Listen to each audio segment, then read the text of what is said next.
Bom dia. Quem não me conhece, né? Eu sou o Maurício Pires, sou criminalista, tá? E hoje nós vamos começar a nossa série de casos e erros do judiciário, né, no qual nós havíamos falado anteriormente. Tá? E hoje nós vamos começar com o primeiro caso. Nós vamos falar sobre diversos casos, entendeu? Que aconteceram no Brasil, no exterior, no Rio de Janeiro e na nossa região dos Lagos, né? No qual eu sou advogado aqui da região dos Lagos. Tá? Mas isso vai abranger tudo aí, vocês vão poder comentar sobre isso e fazer perguntas, né? Para mostrar que todo mundo tem o direito de errar, entendeu? Mas o judiciário, em especial, não teria o direito de errar, né? Eles não teriam o direito de errar. Porque se um juiz acusa, condena, se vai para uma revisão num tribunal onde tem 7 desembargadores, lá, eles têm que consertar o erro do juiz aqui, eles não podem permanecer nesse erro. Tá? Então, o que nós vamos ver aqui é que existem erros cometidos pelo judiciário e por cortes constitucionais, tá? Inclusive até o STJ, o STF, né, no caso aqui do Brasil. Tá? No exterior, cortes constitucionais, tá? Que existem também, que erraram em alguns casos. Mas a gente vai se focar mais precisamente do que no Brasil, tá? Onde eu sou advogado, né? E onde eu atuei em diversas áreas, em diversos estados aqui no Brasil. Tá? Então nós vamos começar hoje com o primeiro caso, tá? Vai ser tudo muito rápido para não ficar enjoativo, e eu vou falar bem na forma natural, vou falar assim na linguagem de vocês, o que vocês precisam ouvir. Tá? Não estou aqui para falar bonito, estou aqui para falar a verdade, falar o que realmente aconteceu, tá bom? Então nós vamos falar do primeiro caso hoje, né? Cada semana a gente vai falar sobre um caso. Tá? Essa primeira semana eu vou falar sobre um caso assim espetacular. Normalmente os membros do Ministério Público não gostam muito dele, tá? Mas a gente vai falar porque foi um fato, um caso de muita repercussão e que realmente foi espetacular para o direito, né? O direito mudou a partir desse momento. Tá? O nome desse caso, né, foi contado pelo professor e então, na época, promotor de justiça, Roberto Lira. Tá? Ele foi um grande jurista, né, um grande professor, um grande promotor de justiça. Porém, como todo promotor, como toda pessoa humana, tem o direito de errar. Tá? Mas tem alguns erros, são erros que você não tem como voltar atrás. Tá? Esse foi um dos casos. Tá? O nome desse caso se chama O Confessionário. Tá? Então, se vocês procurarem lá nos artigos de Roberto Lira, vocês verão sobre isso. Tá? O Confessionário. Tá? Então, tudo começou em relação a uma morte que houve de uma mulher numa cidade do interior. Tá? E essa moça encontrada morta encontrou em cima do corpo dela uma faca de açougueiro, tá? Toda ensanguentada, tal, e no dia dos fatos viram uma pessoa saindo de perto ali com uma blusa branca, que é a blusa normalmente usada pelo açougueiro, o rapaz com uma estatura, né, de 1,70 m, 75, de cabelos pretos e tal, e deram todas essas descrições, pessoas foram lá, testemunhas da delegacia e tal, e ao fazer a perícia no local, descobriram dentro da gaveta do açougue cartas diamante da falecida, né? Da mulher que teria sido assassinada. Tá? Pois bem, e ela era a esposa do açougueiro, tá? Do dono daquele açougue onde ela foi encontrada morta na frente ali do açougue. Tá? Com a faca que ele usava para cortar as carnes. As características das testemunhas do cara saindo de lá eram todas dele. As cartas do amante. Então, todas as provas ali, né, iam no sentido dele, que ele seria o assassino. Mesmo ele tendo negado, tá? Foi colocado a júri e, ao final, ele foi condenado a 16 anos de cadeia, né, a requerimento do Ministério Público, do então promotor de justiça Roberto Lira. Muito bem.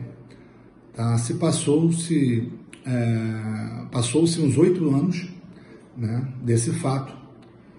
Um determinado momento, entra na igreja, tá, na sacristia, um homem, tá, e se confessa para o padre, né, daquela localidade. E na confissão dele, ele avisou para o padre: ô padre, eu tenho uma confissão muito séria a fazer. Tá? Eu lembro daquela morte, daquela mulher na frente do açougue, tal, no ano de tal. E o padre, sim, lembra. Então, quem matou aquela mulher foi eu. Eu sou amante dela, tá? Não foi o marido dela que matou. E eu estou carregando esse peso dentro de mim há 8 anos. Tá? E eu não aguento mais, eu precisava me confessar. Eu tinha que falar isso aí para você, eu tinha que me confessar para Deus em relação a isso. Tá? Porque o rapaz está preso lá há 8 anos e eu, né? O padre na hora ficou branco, gelado, o padre não sabia o que fazer. E pelo silêncio, né? Pelo sigilo da vocação dele, ele não pôde falar nada, né? Porém, ele, ali na sacristia, ele, né, pediu lá para que ele, né, fizesse as orações dele lá, né? Pedisse perdão a Deus e nisso ele foi embora. E ele, todo domingo, passou a ir à igreja. E toda vez que ele ia, ele via o padre se definhando. Então, o padre já não comia mais, o padre já não conseguia mais rezar a missa, o padre já não conseguia mais fazer nada. E ele estava vendo isso de frente com o padre, entendeu? Toda vez que ele ia, ele estava vendo. E ele começou a se incomodar com aquilo também. E ele começou a entrar em desespero dentro dele, até mesmo espiritualmente. Tá? Então, num certo dia desse que ele foi à igreja, chegou para o padre, após a missa, e falou: padre, olha só, eu já me confessei para a lei de Deus, tá? Mas agora eu preciso me confessar para a lei dos homens. Eu não aguento mais ficar com isso. Então, eu quero que você arranje um sacristão para mim aí, tá? Para me acompanhar até a delegacia, que eu vou confessar o crime. E nisso eles foram para a delegacia. E ele chegou lá e confessou em todos os detalhes tudo que aconteceu naquele dia. Nesse momento, o Roberto Lira, o promotor de justiça, ficou sabendo desse fato. E ele, né, sempre aquela explanação no júri, né, falou que ele era o condenado, porque o promotor tem essa situação. Tá? É normal do promotor pedir a condenação. Entendeu? Então, às vezes tem um mínimo de dúvida, mas para ele não tem. Para ele tem que ser condenado, porque para ele não tem, ele tem convicção total das suas provas, que aquilo ali acabou. Tá? A pessoa falou: eu vi ele matando, sei que ele confia naquela pessoa, não vai para trás de outras provas, ele, entendeu? Então é aquilo ali. É assim que funciona o Ministério Público. Eu vou trazer outros casos aqui da região, vou mostrar para vocês que eu tive que dar uma de espião, eu tive que fazer o serviço de delegado, eu tive que fazer o serviço do Ministério Público, que eles não fizeram para provar a inocência da pessoa, que eles queriam a condenação. Tá bom? Então, um mínimo de dúvida tem que absolver, não pode condenar. Foi o que aconteceu nesse caso. Roberto Lira ficou sabendo, ficou em desespero e foi até o presídio onde se encontrava o condenado. Então, ele foi lá e pediu para chamar o rapaz que ele condenou, né, o açougueiro, pela morte da mulher, para poder se desculpar, né, para poder ver o que ele poderia fazer em relação àquilo. Ele ficou transtornado, né, porque ele botou na cadeia um cara inocente. O cara estava preso há 8 anos.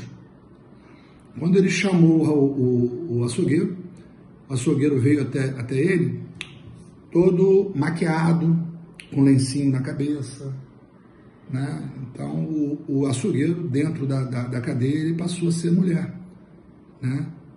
Então, né, fizeram dele uma mulher dentro da cadeia, desse açougueiro. Tá? E o pior de tudo é que ele adquiriu HIV na época, tá? E ele só tinha mais 6 meses de vida. E contou isso a Roberto Lira e falou: você não tem mais nada que você possa fazer por mim, o que você tinha que fazer, você fez. E o Roberto Lira saiu dali arrasado, acabou com a vida dele, entendeu? E daquele momento ali em diante, o Roberto Lira, por isso que os promotores não gostam desse Roberto Lira, não gostam dessa história de ouvir, Desse momento, quando o Roberto Lira saiu dali, do presídio, ele foi direto pedir a renúncia dele, pedir a ele a exoneração dele do cargo de promotor. Tá? E ele nunca mais foi promotor na justiça. Ele passou a ser defensor público. Ele fez a prova, passou e passou a ser defensor público a partir dali, então. Ele falou que nunca mais seria promotor. E ele deixou uma regra. Ele disse que todos que se passarem para a prova do Ministério Público seriam obrigados a ficar 24 horas preso lá dentro da cadeia para dar valor a ela, a prisão, para saber o que é uma prisão. Todos que passarem para a prova do Ministério Público têm que ficar preso 24 horas, como prova, uma das provas, um dos requisitos para você entrar para o Ministério Público, para você saber o que é aquilo ali. Tá? Então você acha que às vezes as provas estão tudo contundentes, mas tem às vezes um mínimo de dúvida que for apresentado, tem que absolver. É melhor um culpado solto do que um inocente preso. É muito ruim, cara, você ser inocente e ficar preso. Isso não existe em lugar nenhum do mundo.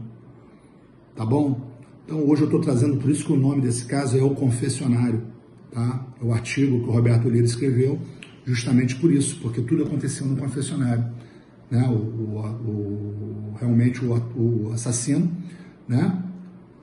O homicida, ele que cometeu o crime, né? Ele foi até o confessionário, se confessou para o padre, ele viu o padre se definhando e ele começou a não aguentar mais e teve que confessar o crime dele.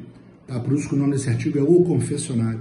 Eu costumo, de repente, falar esse caso em júris, tá? No tribunal de júris, para o conselho de sentença, para que eles, né, os jurados, vejam, entendeu? Que se tiver um mínimo de dúvida, entendeu? Porque tem crimes que não tem mesmo, realmente, não é dúvida nenhuma, entendeu? Tá? Até a própria pessoa chega ali e se confessa, falou que matou mesmo e tal, com riqueza de detalhes, diz tudo, acabou.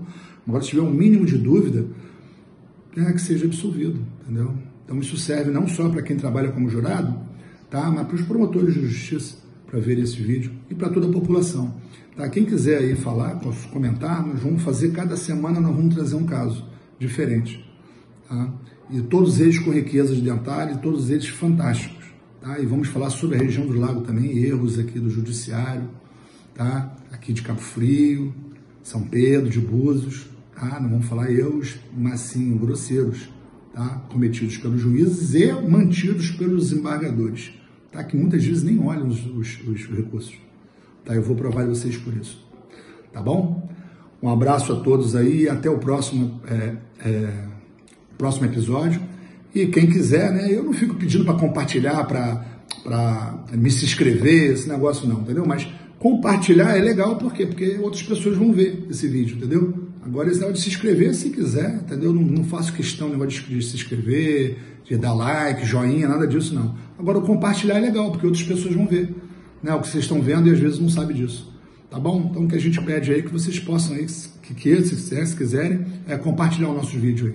Tá bom? Semana que vem tem mais, um abraço. Tamo junto.